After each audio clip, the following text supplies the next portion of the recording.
Vou apresentar agora o Dr. Luiz Guilherme Correia Neto, médico formado pela Faculdade de Medicina da Universidade de São Paulo, em 82, com especialização em homeopatia, pela Associação Paulista de Homeopatia, especialização em psicanálise no Instituto Sede Sapiência.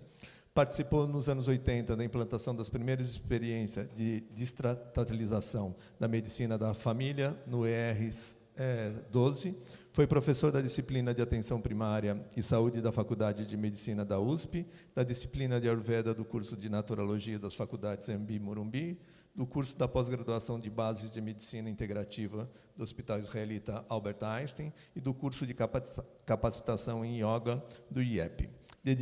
Dedica-se ao estudo, à prática e ao ensino da Ayurveda há mais de 23 anos, tendo complementado seus estudos na Índia em renomadas instituições, entre elas o Gujarat Ayurveda University. É fundador, médico e professor da clínica Escola Davantari.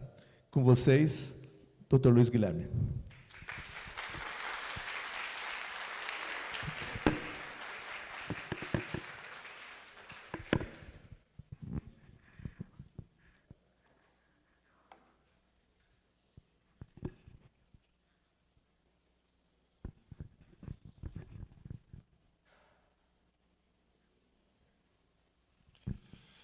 Bem, boa tarde a todos. Antes de mais nada, eu quero agradecer a organização desse evento, parabenizá-los pelo que eles conquistaram, com esforço e dedicação espetaculares, e me sinto muito honrado por estar aqui hoje. Vou ter muita dificuldade de falar depois de uma apresentação tão divertida e tão feliz e alegre, mas eu vou falar sobre, pelo menos acredito que parte do que eu pretendo falar abre um horizonte, uma perspectiva. O tema da minha fala é a medicina da saúde versus a medicina da doença.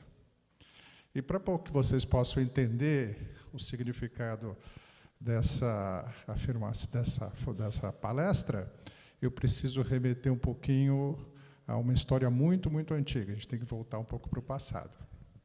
Um passado distante. Vou falar um pouquinho sobre a origem da medicina para vocês. Na verdade, todas as culturas, todas as tradições, todos os agrupamentos humanos sempre tiveram que lidar com a situação da cura, da doença, da enfermidade.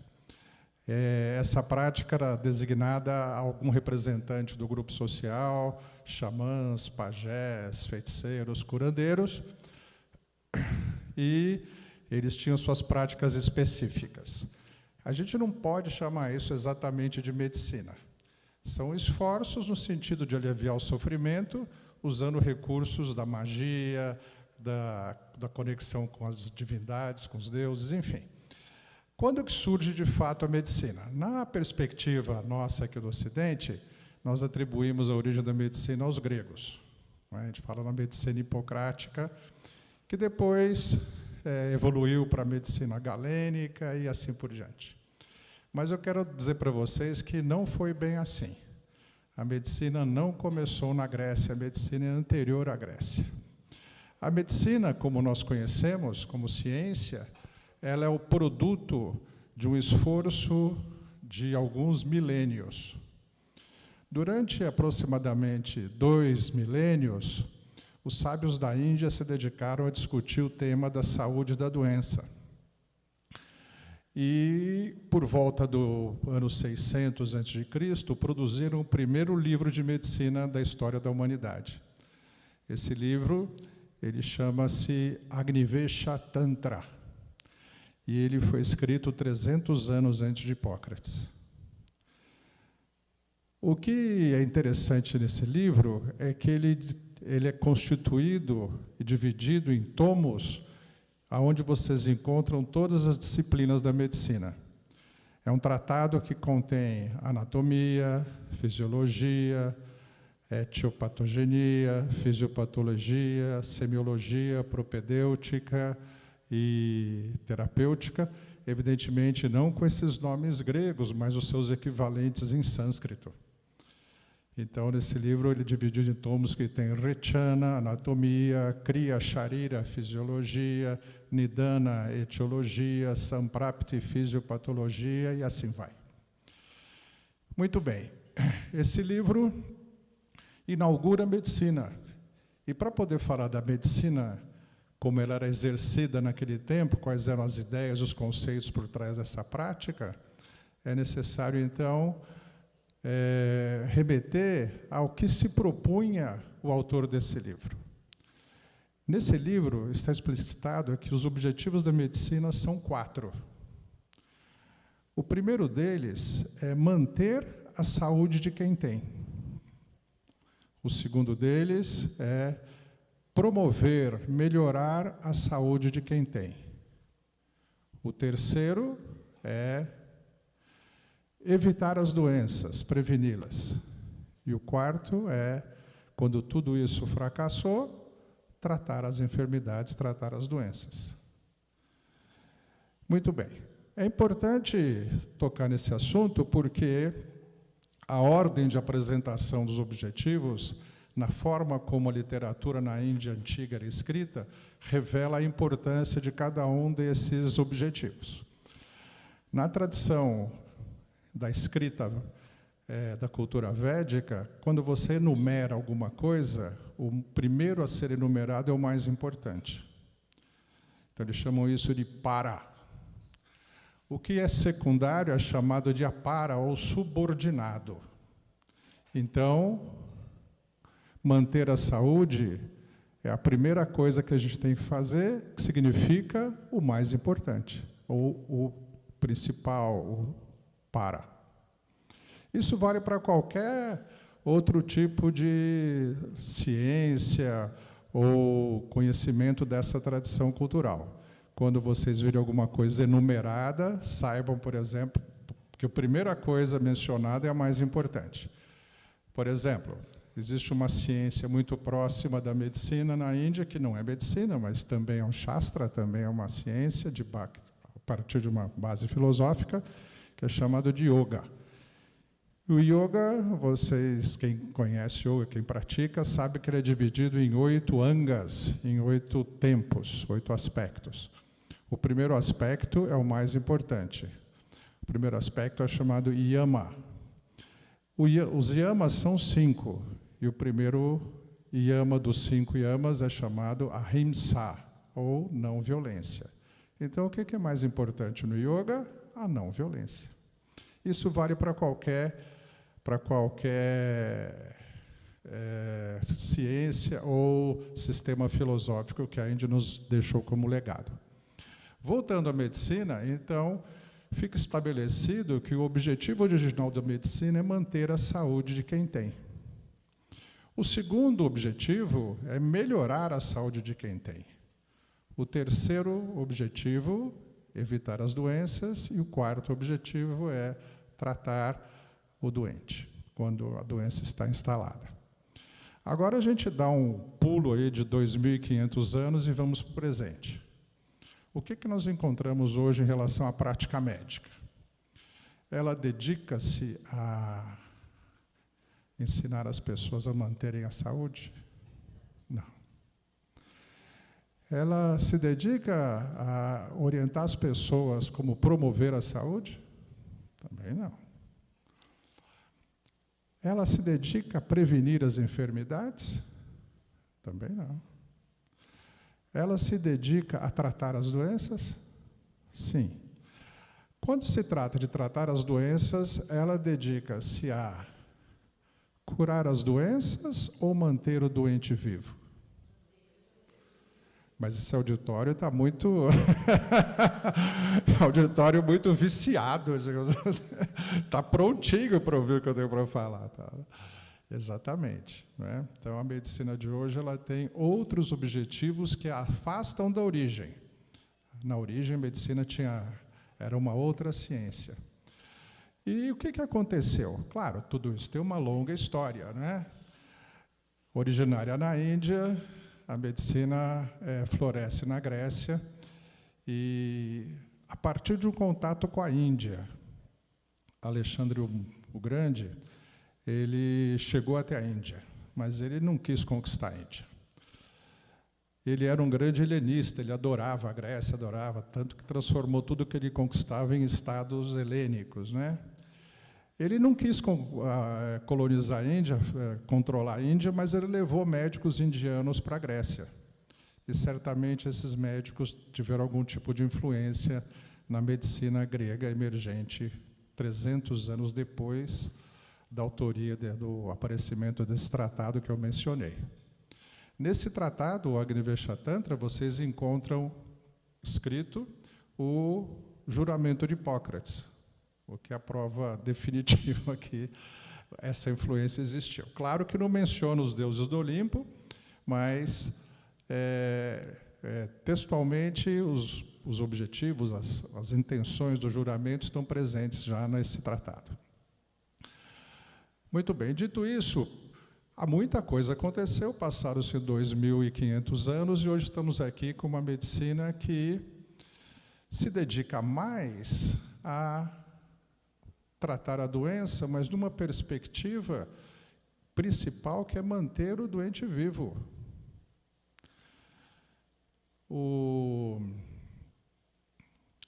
Quando eu dava aula na faculdade de medicina, eu sou aposentado, um professor aposentado, né? Quando eu dava aula em graduação de medicina, eu nunca tive um aluno que me perguntou sobre saúde. Eu dava aula de saúde da família e da comunidade, e os alunos, para o primeiro, terceiro e quinto anos, e os alunos sempre me perguntavam sobre doença. Professor, como é que trata o diabetes? Professor, como se trata a hipertensão? E eles perguntavam sobre o tratamento. Ninguém nunca me perguntou quais são as causas do diabetes ou as causas da hipertensão. Ninguém me fez uma vez mencionou a palavra saúde no curso de medicina. A única experiência, a única tentativa nesse período da minha vida que eu percebi um esforço de direcionar o ensino e a prática clínicas para a questão da saúde foi através do meu antigo chefe, lá na faculdade, o Dr. Milton de Arruda Martins, que montou no ambulatório de clínica geral um serviço que ele pretendia ajudar a promover a saúde das pessoas, dos pacientes. E esse serviço não estava rodando muito bem. Aí ele me chamou e falou: Guilherme, dá um pulo lá no ambulatório e veja o que está acontecendo, porque não está rolando. Aí eu falei: claro, vou lá. Fui muito bem recebido pelo responsável do serviço e que me permitiu assistir às consultas que eram feitas pelos médicos do ambulatório. E a consulta era assim, eles faziam uma consulta exatamente como se faz nos ambulatórios de saúde que vocês conhecem. Uma vez entregue a receita para o paciente, o médico chegava: olha, vamos conversar agora, queria conversar sobre saúde com você. Eu falei: o que o senhor quer dizer? Olha, tio, você precisa se exercitar. Tio, você precisa parar de fumar. Tio, você precisa se alimentar melhor. E pronto, e acabou. Eles falavam umas 3 ou 4 platitudes, e o paciente olhava para a cara do médico e falava: tá, e embora. Por que isso acontecia? Porque nós, médicos, somos completamente ignorantes em relação a como manter saúde, promover saúde e prevenir as enfermidades. Não era uma responsabilidade do indivíduo, é que a nossa formação é completamente destituída de uma aproximação desse assunto, desse tema. Então, como alguém pode orientar alguém, ensinar alguém, se não tem o menor conhecimento? Portanto, quando se trata de saúde, não pergunte nada para o médico. Não é? Por favor, não percam o seu tempo. Se você quiser saber sobre doença, aí talvez valha a pena fazer algumas perguntas, mas não espere respostas assim muito extraordinárias. Se você perguntar quais são os sintomas da doença, o médico vai saber responder. Se você perguntar quais são os medicamentos que podem ser usados no tratamento daquela doença, quais são os métodos que podem ser aplicados, o médico vai saber responder. Mas não pergunte quais as causas das doenças, porque o médico não vai saber responder. Porque esse assunto, que é um assunto chave da medicina, não é investido com o devido empenho pela ciência médica. Por uma razão muito simples. Nós vivemos num universo onde as coisas são precedidas por algo que as causam e com as quais elas têm uma relação lógica. Toda manifestação da realidade tem uma causa. As doenças também têm causas. E a gente não sabe as causas das doenças, o que é um mistério, posto que a gente manda foguete para Marte, a gente conquista coisas incríveis na ciência e na tecnologia. Por que até hoje a gente não sabe a razão pela qual o indivíduo é hipertenso, é diabético? Hipertensão arterial idiopática, sistêmica idiopática. Idiopática quer dizer que sem causa conhecida. Isso é um problema a se perguntar por quê. Existe uma espécie de estado da mente que faz com que nós sejamos orientados a pensar na doença e na busca da sua cura. Eu costumo dizer que o senhor Bill Gates não é uma pessoa inteligente. Como assim? O cara que criou o Windows, o dono da Microsoft, né? Como ele não é inteligente? Por várias razões. A primeira delas é que, há um tempo atrás, ele e a sua ex-esposa, Melinda, fizeram uma doação de 10 bilhões de dólares a fundo perdido na pesquisa da cura do câncer. Isso é prova de desinteligência. Porque ninguém que é inteligente joga dinheiro na lata do lixo. Buscar cura de algo que não é exatamente uma doença, mas são múltiplas doenças, com múltiplos fatores causais, vai levar ao fracasso. E, de fato, a gente não tem a cura do câncer. Em segundo lugar, ele é muito inteligente, porque, se vocês assistiram no Netflix o documentário sobre a vida dele, ele tem, dentro do escritório, um frigobar que só tem Coca Light. Então, isso é um sinal de desinteligência também, né? Então, são coisas que mostram. Em terceiro lugar, que ele mora num lugar horroroso. O homem mais rico, dos mais ricos do mundo, mora perto de Seattle. Seattle é uma cidade que só faz frio, chove, é horrível. Vai morar num lugar bom, né? Vai morar no Tahiti, vai morar num lugar cheio de sol e praia. O cara mora em Bellevue, lugarzinho mequetrefe. Então, para mim, ele não é um exemplo de brilhantismo e inteligência nesse campo. Mas eu conto isso para dizer que nós estamos o tempo inteiro em busca de alguma coisa que significa altíssimo investimento para se alcançar um resultado cujo objetivo verdadeiro não é curar, é evitar que o paciente morra, porque cliente morto não paga, né? Tem que deixar todo mundo vivo. Tem que deixar todo mundo vivo, mas não precisa curar. Tem um colega meu de turma, que é um oncologista muito famoso, há uns anos atrás, eu nunca esqueço, ele deu uma entrevista que dizia assim: o câncer, hoje em dia, não vai matar, a partir de agora, não vai matar ninguém. As pessoas vão viver com câncer. Essa entrevista desse meu colega, na minha opinião, resume o que está subliminar na prática da ciência médica, como ela é exercida hoje, como ela é financiada hoje, como ela está estabelecida nos dias de hoje. Não é ruim descobrir remédios, muito pelo contrário, é maravilhoso. A medicina tem coisas incríveis, avanços extraordinários. Mas a questão é que nós estamos produzindo uma legião imensa de pessoas adoecidas. Como se nós estivéssemos naturalizando a doença, como algo absolutamente inerente à vida e inescapável.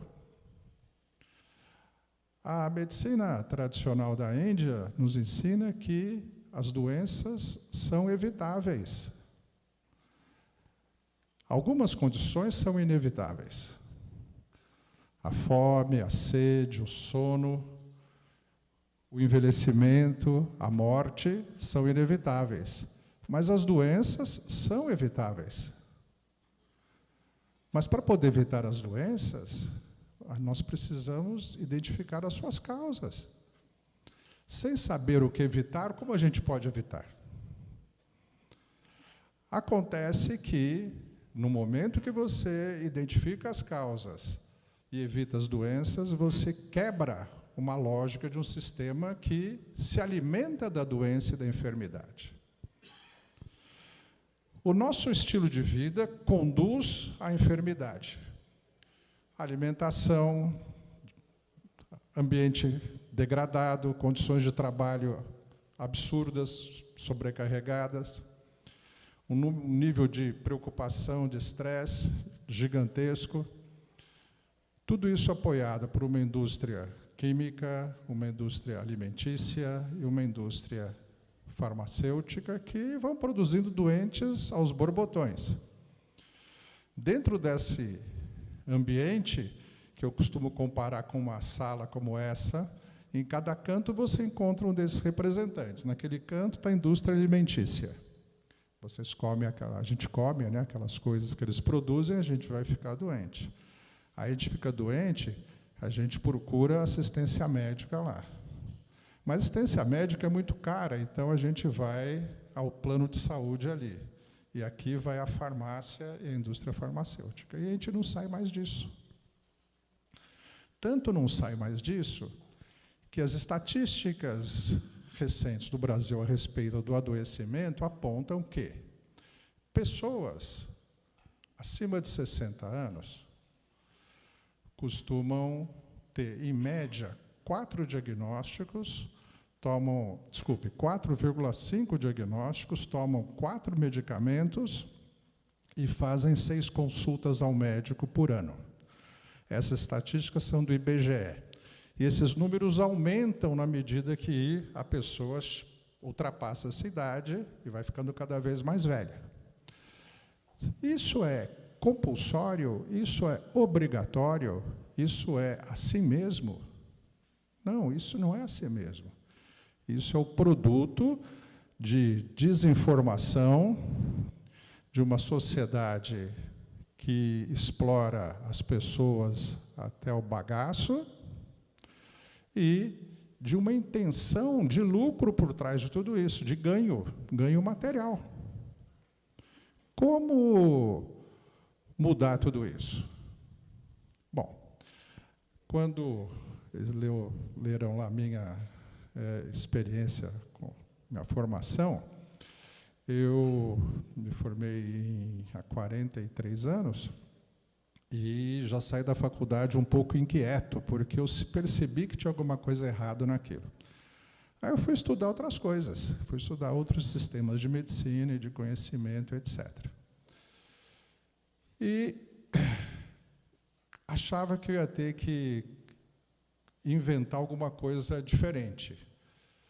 A minha felicidade foi que, em um dado momento desse percurso, eu conheci a medicina original, a medicina mais antiga, o mais antigo sistema de medicina, que me apresentou exatamente esses conceitos.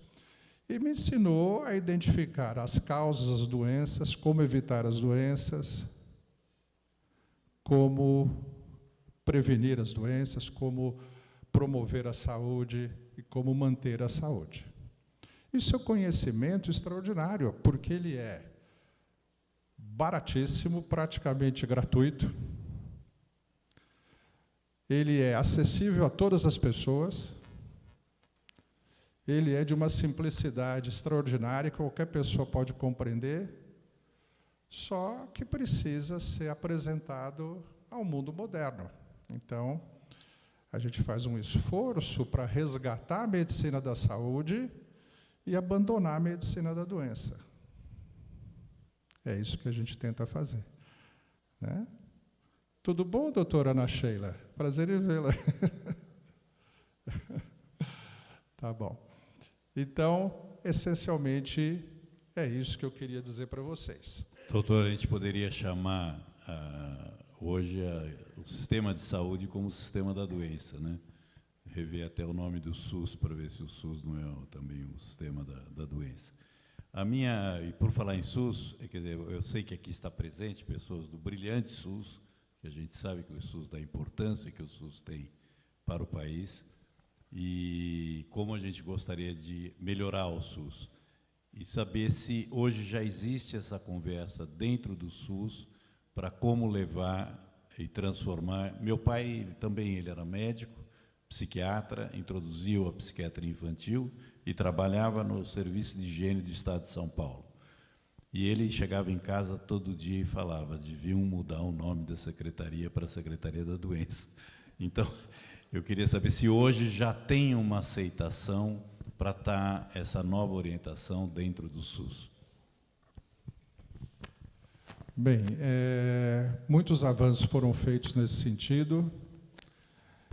Eu me lembro, eu mesmo participei de um evento alguns anos atrás, no Rio de Janeiro, acho que foi em 2018, onde o ministro da Saúde, à época, assinou 27 portarias para incluir na prática no SUS